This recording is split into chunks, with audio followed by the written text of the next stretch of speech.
Hello, my dear children, and a very warm welcome back. I am so happy to see you here for another quick and easy explainer. Today, we're going to be looking at a really touching poem by Dilip Chitre. Now, it's a powerful story, but I promise we'll make it super simple for you to understand, especially for your exams.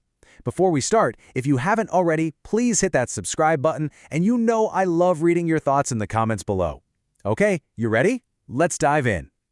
First things first, a little question for you. Just think about your colony, your street. What's the oldest thing you can think of? Is it an old building? A temple, maybe? You know, like that old peepal tree in the park or that corner Kirana store that's been there since even your parents were kids? Just take a second. It's pretty amazing how long some things stick around, right? Well, the thing we are going to talk about today, it's much older than almost anything we see every day. We are going to meet a magnificent banyan tree that was 200 years old. 200. Can you even imagine that? That means it was standing there long before the British even properly ruled India. All right, so our story kicks off with the poet, Dilip Chitre, looking back at his childhood home in Baroda. His father makes a big decision. He wants to clear all the land where they lived, and this one single decision is what sets this whole powerful poem in motion. So, what's the first thing that happens? The poet's father tells all the tenants, the people renting the small houses around their main house, that they have to leave. And then, one by one, all of those little houses were demolished, just knocked right down. Imagine suddenly the whole area is just empty land. The only things left standing were their own house and the trees. And this, my children, is where the real drama of the poem starts. See, it's not just about cutting some trees. It's about a clash of beliefs right inside the family, a big conflict between the poet's grandmother and his father. The grandmother's feelings are very clear. For her, trees were sacred. They were holy, something you had to respect. You just don't go around cutting them. For her, felling a tree wasn't just, a practical thing to do. It was a crime, a sin. This shows just how deep her spiritual connection with nature really was. And then we see the father's action. The poet uses an incredibly strong word here. He says his father massacred them. This word, it suggests something brutal, violent, a complete destruction. It shows us that the father had absolutely zero sentimental feelings for these trees. To him, they were just in the way. So you see what's happening? It's a clash of two totally different worlds. For the grandmother, trees have spiritual value. They're living things. For the father, they're just practical objects, obstacles that need to be removed for his plans. This sharp contrast, this is the real heart of the poem's tension. So, the father cut down all the smaller trees. The shoga, the arum bear, the neem, they were all gone. But one tree was different. One tree was a much bigger challenge. The giant banyan tree, the king of that little forest. The poet says the tree stood like a problem. Yeah, for the father, it was just the last big obstacle. But look at that next line, Beta, whose roots lay deeper than all our lives. This is so important. It means the tree was more than just wood and leaves. It represented history, permanence, something far older and more connected to that land than their own family could ever be. Let's just try to picture how enormous this tree was. So first, it was 3 times taller than their house. Just imagine looking up and up at something that huge right next to where you live. And what about its trunk? The circumference, that's the distance if you were to walk all the way around it, was 50 feet. 50! It will probably take 10 or 15 of you holding hands just to make a circle around a trunk that big. It was truly a giant. And finally, its age, 200 years. This wasn't just a tree, children. This was a living monument.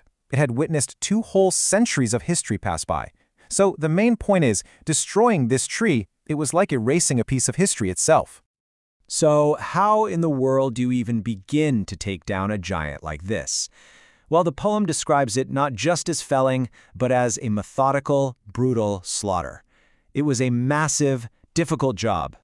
First, it took a whole week, 7 full days, just to saw off the branches. And while this was happening, all the little insects and birds that called that tree home had to flee. An entire world was being destroyed. Then, 50 men with axes started chopping away at that massive trunk. And finally, when it crashed to the ground, its rings were revealed, like opening a history book, of its 200-year life. And the poet, who was just a little boy then, he watched all of this happen. He uses two very powerful words to describe how he felt: terror and fascination. He was scared by the violence of it all, but at the same time, he couldn't look away. He was completely captivated by the sheer size of what was happening. It was a terrible, unforgettable thing for a child to see. So the tree is gone. End of story, right? No, not at all. The tree might have been cut down from the land, but it was never ever gone from the poet's mind. In fact, it just took root somewhere else. Soon after all this, the family moved. They left the green spaces of Baroda and went to Bombay, a big city. And the poet makes a very sharp point.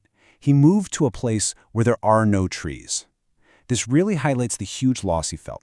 You know, like when you move from a small town to a huge city like Delhi or Mumbai, that contrast between his old life surrounded by nature and his new life in a concrete jungle was just immense.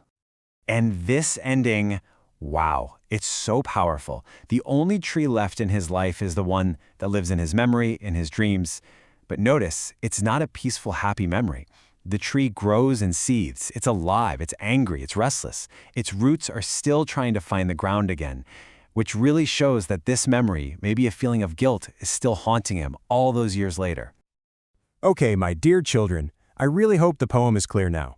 But now, for the most important part for all of you, let's quickly look at some common exam questions so you can write the perfect answers. Don't you worry, it's very, very easy.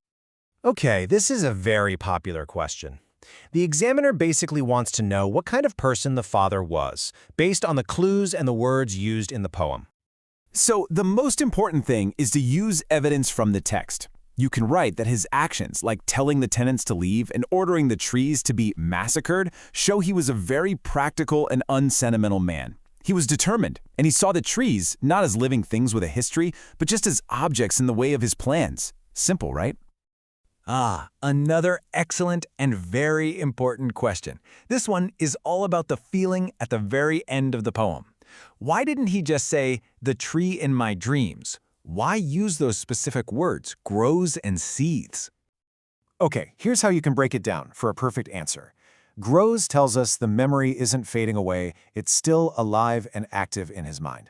And seethes, this is the key word. It means to be full of intense, unspoken anger. So it suggests the memory is a troubled, restless one, which reflects the poet's own inner turmoil and guilt over what happened. It's a memory that just won't let him be at peace. And that brings us to the end. You know, this poem leaves us with a really big question. Not just about one family, but about all of us. When we destroy nature, we're not just cutting down trees. We are cutting down our history, our roots. So what do you think this means for our future? I would absolutely love to read your answers. Let me know what you think in the comments. Thank you so much for watching, my dear children, and I will see you in the next explainer. All the very best for your exams. You are going to do great.